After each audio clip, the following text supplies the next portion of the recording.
Hi, this is Joe Ziemba, the host of When Football Was Football here on the Sports History Network.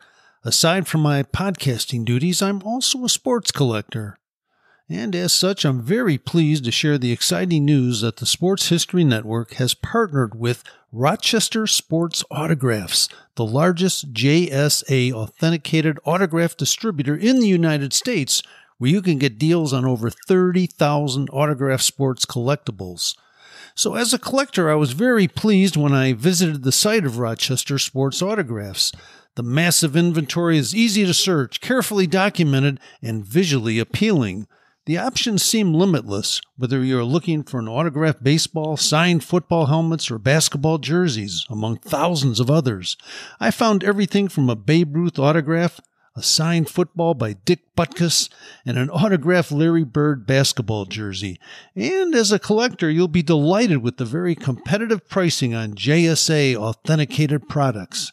Made possible since RSA deals directly with athletes, so there's no extra markup, and the savings are passed on directly to the customer. Perhaps you're looking for an early gift for Mother's Day or Father's Day. Heck, who needs a holiday as an excuse to give a piece of sports history to your loved ones? Or how about yourself? Today seems like a great day to add to your own sports collection, right? RSA even has film, music, and other entertainment autographs on the site, so there's something for everyone. All orders from Rochester Sports Autographs are top quality and shipped to your door with top authentication and a money-back guarantee. And to make sure RSA knows that the Sports History Network sent you, we created a special link for you. All you need to do is head to shoprsa.com/SHN.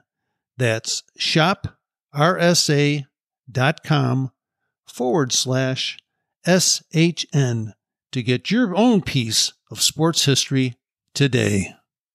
Now it's time to take a sports break, a look at sports history on a daily basis.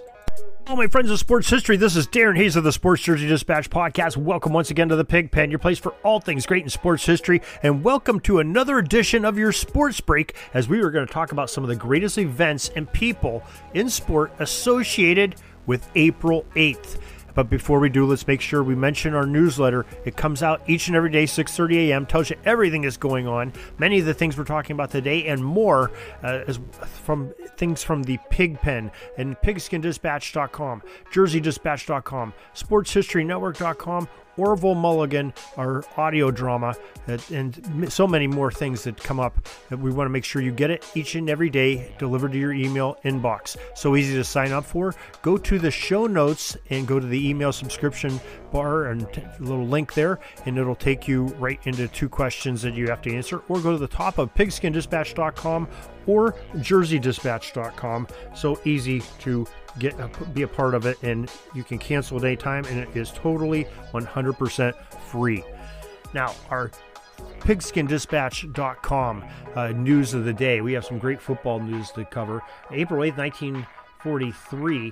That is a day when Frank Sinkwich from the University of Georgia was the first pick by the Detroit Lions at the 1943 NFL Draft. Now, Frank had won the Heisman Trophy in 1942, playing for the University of Georgia, making him the first recipient from the Southeastern Conference of that great award. And he was the first Georgia Bulldog and first Heisman winner outside of the United States. Sinkwich was born in Croatia, and that was when his parents immigrated to America earlier in his childhood. And the Heisman.com website states that Frank was a 2-time All-Pro selection with the Detroit Lions in 1943 and 1944, but a knee injury in 1945 essentially ended his professional career, and he later served as a head coach of a Erie, Pennsylvania professional team in 1949. We're going to have to dig into more on that one here in my hometown, what team he might have been coaching. Now, on this date in 1945, at the 1945 NFL entry draft, Charlie Trippi from the University of Georgia, another Bulldog, was the first pick by the Chicago Cardinals. Now, Charlie was the subject of an early pro football bidding war, as the AAFC's New York Yankees even had called for a press conference to announce that Trippi was their newest member when Chicago Cardinals owner Charles W. Bidwell Sr. announced that Chicago had signed Trippi to a 4-year contract worth more than $100,000. For those days, the size of the contract was stunning news and a big breakthrough in the interleague war. Now, Trippi's acquisition completed Bidwell's quest for the dream backfield. Now, we've got a lot more over on When Football Was Football on Sports History Network, as our friend Joe Ziemba has a big-time advocate of Charlie Trippi, because, you know, a lot of what he talks about is the history of the Chicago Cardinals. Now, on April 8th, 1966, we had a man that was only 36 years old becoming the commissioner of the American Football League, the rival of the NFL. His name was Al Davis. He started off as a Raiders exec and coach, and ended up owning that team, was a commissioner of the AFL, and was a big proponent of making the merger happen with the National Football League and Super Bowls and everything that goes on with that. So big day for the American Football League and the NFL, with Al Davis joining as a commissioner in that year. In 1976, on April 8th, Leroy Selman from the University of Oklahoma became the first pick in the NFL draft by the Tampa Bay Buccaneers in that 1976 NFL draft. And on April 8th, 2004, Steve Biscotti took over as the controlling owner of the Baltimore Ravens. On this day, succeeding Art Modell, who operated the franchise for 43 years in both Cleveland as the former Browns and a newly named franchise in Baltimore. Now, April 8th, 2015, Sarah Thomas became the first female to be assigned as a full-time NFL officiating official. She got assigned to an officiating crew. Thomas was also the first female in stripes to work an NFL postseason game at the 2018 AFC divisional round between the Patriots and the Chargers, according to an NFL.com article. Now, we have some football birthdays this day. And April 8th, 1924, Notre Dame's position flexible end and tackle, Jim Martin, was born. He ended up being a great asset to the Fighting Irish, and he ended up playing in the NFL and the WFL, served in the U.S. Marines during World War II, and was inducted into the College Football Hall of Fame in 1995. We have more about Jim Martin on Pigskin Dispatch. Also, April 8th, 1955, another College Football Hall of Famer, Southern Cal's stellar running back, Ricky Bell, celebrated his arrival in this life, and he ended up going on to be a tremendous back for the USC Trojans. Our friend Rick Schmelter has talked about him endlessly when we had our Rose Bowl era. In 1975, he led the nation in rushing with 1,875 yards and became a unanimous All-American and placed third in the Heisman voting that year. He ended up going into the College Football Hall of Fame in 2003, and the Tampa Bay Buccaneers drafted him in 1977's NFL draft using the #1 overall pick. In April 8th, 1967, in Terre Haute, Indiana, the tough Indiana Hoosier runner Anthony Thompson was born, and he was an impressive runner in college, and he ended up going into the College Football Hall of Fame as well. That is back in 2007 when he went in there, so some great birthdays of Hall of Famers there, but we're not done with birthdays of Hall of Famers. We have lots of Hall of Fame birthdays coming out today. April 8th, 1946 was the birthday of Catfish Hunter. He was born in Hartford, North Carolina, and Baseball Hall of Fame pitcher was born there. His formal name was James Augustus Hunter, and he was nicknamed Catfish at an early age, playing in the Major League Baseball from 1965 to 1979 as a pitcher for the Kansas City/Oakland Athletics, and later on the New York Yankees. Won 5 World Series, a Cy Young Award, an ERA title, and one of the greatest players ever in Major League Baseball history to wear number 27 jersey, Catfish Hunter, born this day. In the basketball realm, John Havlicek was born April 8th, 1940. The Naismith Memorial Basketball Hall of Fame legendary forward, a little bit of guard. Havlicek spent his entire NBA career with the Boston Celtics, helping the franchise and winning 8 NBA championships, including the first 4 after he became a pro. Yeah, his rookie year and the 3 years after that, the Boston Celtics won the championships. Havlicek was a part of that, but Bill Russell and others, great teams for the Celtics back then. And we have Gary Carter, was also born on this day, the great catcher. He was born April 8th, 1954. Baseball Hall of Fame catcher, Gary Carter, that is. He played a little bit of right field and first base and left field, and he started off with the Montreal Expos in 1975 through 84.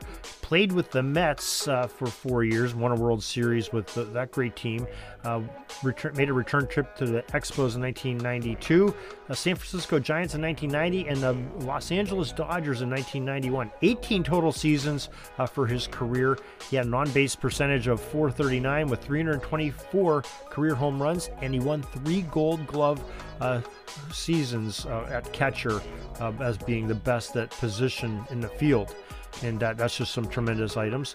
And we got some news also. April 8th, 1963, the Detroit Tigers claimed pitcher Denny McLain, who wore number 34 for them that season, off waivers from the Chicago White Sox. And what a great pickup it was, as McLain went right on to win the Cy Young Award in 1968-69 and the American League Most Valuable Player in 1968.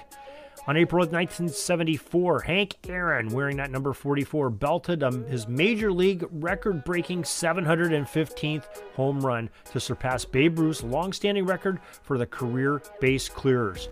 Al Downing of the Los Angeles Dodgers was the pitcher he struck the memorable shot over the wall from. There's your trivia answer today. April 8th, 1980, the New York Islanders, Dennis Potvins, number 5, he scored 2 shorthanded goals to tie an NHL record versus the Los Angeles Kings and set an NHL record of 2 shorthanded playoff goals in just 1 period. Tremendous there from the world of hockey. And as we're staying in hockey, we get this next information from VintageHockeyJerseys.net. April 8th, 1981, the great one, number 99, Wayne Gretzky, had 5 assists in a historic game for the Edmonton Oilers. This was the playoff opener for the second-year NHL franchise at the historic Montreal Forum. Now, April 8th, 1993, the Washington Capitals lost 4-3 to the Philadelphia Flyers at the Spectrum in Philadelphia. Sylvain Cote had a single goal, his 20th of the season for Washington, as the Capitals became the first team in National Hockey League history to have 3 defensemen score 20 goals in one season. Cote had 20. Al Lafrette had 25, and Kevin Hatcher had the most on the team, 24 of them, with just a tremendous scoring from that back line. NBA.com tells us about some more basketball history. We've talked a little bit about it already, but April 8, 1978, the Buffalo Braves played their final home game in Buffalo, losing to the New York Knicks 118-107. That franchise moved to San Diego and changed its name to the Clippers the year after, 1979. And the Clippers have since moved to Los Angeles, where we know them as the LA Clippers. April 8th, 1989, the Denver Nuggets star Alex English passed the 2,000-point mark during his Nuggets 110-106 victory over the Utah Jazz. Alex English became the first player in NBA history to record 8 straight seasons of scoring 2,000 points or more. That's putting up some big totals. April 8th, 1996, George McCloud of the Dallas Mavericks set a then single-season record for three-point attempts when he attempted his 612th from beyond the arc that year. He finished the season trying to shot from long range 678 times from behind that big arc. But to this, put this into perspective here a little bit. Just think about what the era was. That was a lot. And that was a record, 678. But James Harden in 2018, 2019, some 20 years later, attempted 1,023 three-pointers to set the latest record, went almost 400 shots, long-range shots, more than than George McLeod did back in 1996. What much things have changed over the years. That is definitely sure. Now, finally, April 8th, 2017, Damian Lillard of the Portland Trailblazers scored 59 points in a 101-86 victory over the Utah Jazz. And that was a tremendous victory there. And our final stop today for this April 8th, we're going to go to the 80sbaseball.com. Our friend Jay Daniels has some great items there that he always lets us share. And he's going to talk about some birthdays from the 80s. Mr. Roger Holt, who played a little bit in Major League Baseball. We had an umpire, Randy Marsh, was born this day in baseball history. And also an April 8th birthday wish to John Hiller, who made his debut in 1965 and ended up having some heart troubles, ended his career. Also, Alex Sanchez was another 80s baseball player, played with the Blue Jays in the 80s. His birthday is April 8th. We had some big trades. The Red Sox traded Dick Drago to Seattle for Manny Sarmiento.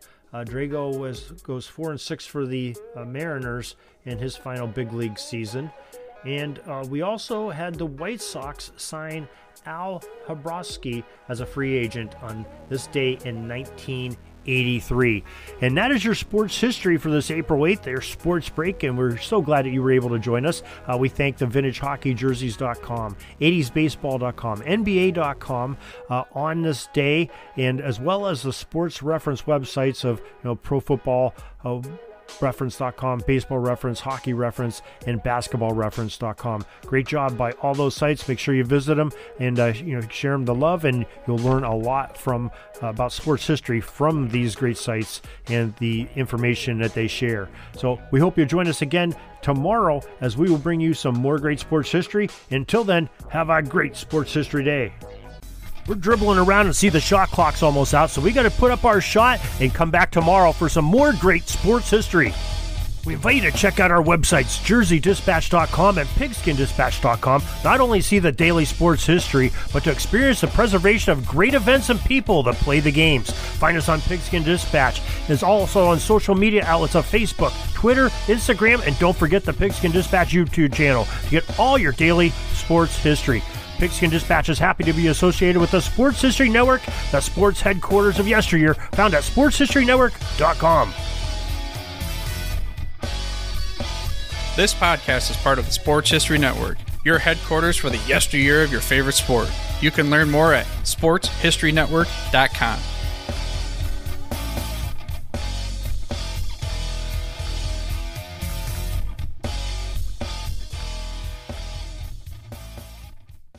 Hi, this is Joe Ziemba, the host of When Football Was Football, here on the Sports History Network.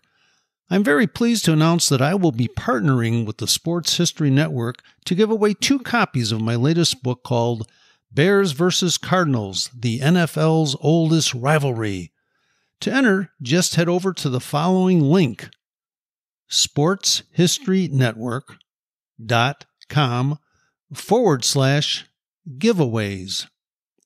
We hope you'll enjoy the numerous stories in the book, which is largely based on the newly released Dutch Sterneman collection at the Pro Football Hall of Fame.